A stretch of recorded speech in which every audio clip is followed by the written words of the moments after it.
from Bugeye, guys. This is Palmer. Nice white Bugeye getting ready to go to Jack's house in Florida for his birthday. Quarter tank of gas, right? Well, I thought to myself, let me just check and see what we got here at the YWCA swimming pool. Well, I got to get home now, but listen to this. Can you hear that?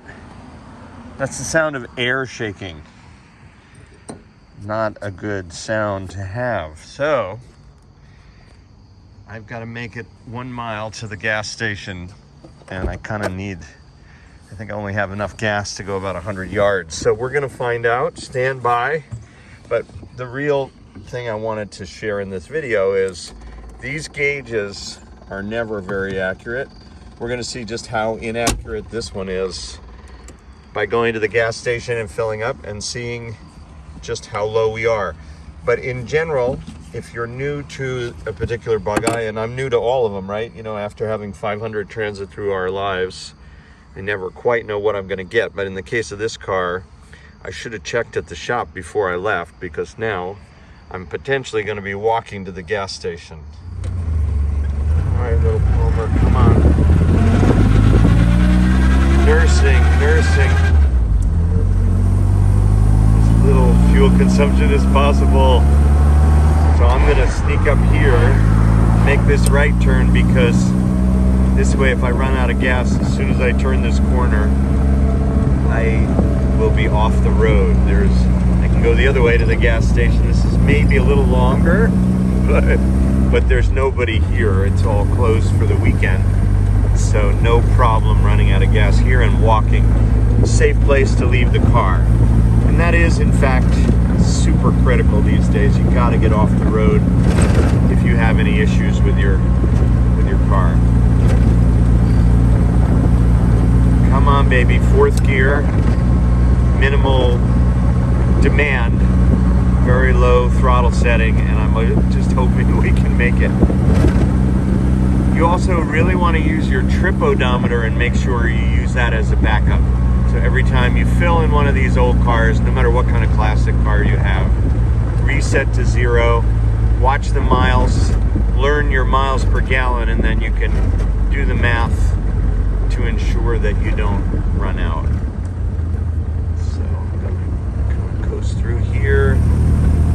Super gentle. We're about halfway to the gas station now. Of course, still showing a quarter tank. It's always possible that we have just a non-working sender or a non-working gauge, and we didn't catch that yet. But that's all part of our pre-departure inspection.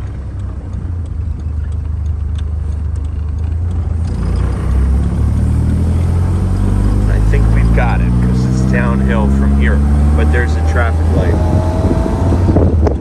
4th gear for minimal fuel burn.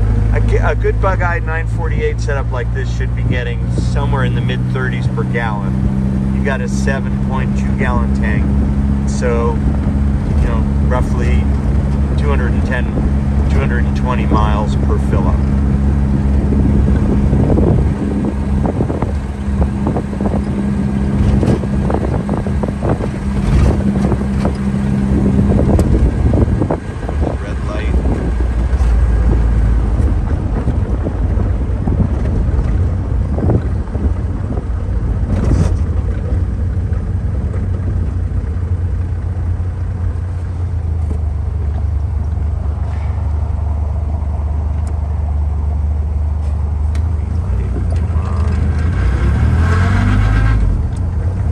About the lowest performance Bugeye drive I've ever taken you on. Just trying to nurse to this TA gas station. I think we've got it.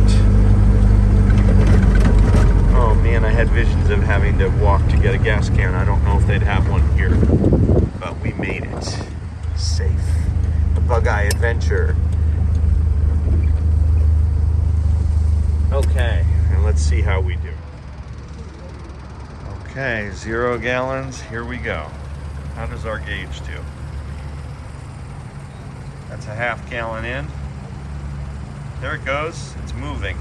So what we've established is that this particular car, unless we don't take 7 gallons, this particular car is out of gas when it says a quarter. It's nice because we can now pass that information on to the new owner without him having to discover it the hard way. 4.4 gallons. So these gauges are also non-linear. You'd like to think that they're proportional, but chances are we would take a bunch more fuel, even though it's about reading full. We have actually about 80% on the gauge. And I do not want to overflow and damage the paint. 5.9.